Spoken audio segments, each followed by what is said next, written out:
In this video, I will be teaching you how to use n8n workflow generator, right?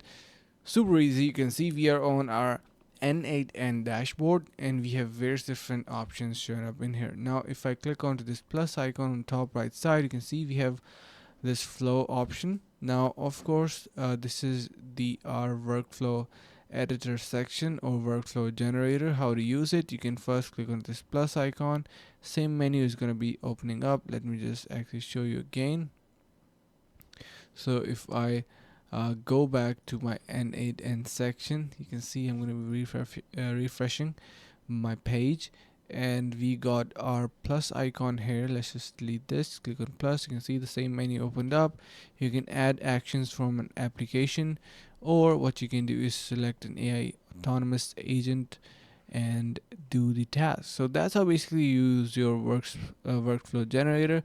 I hope this helps. To access n8n, you can head over to the link in the description below.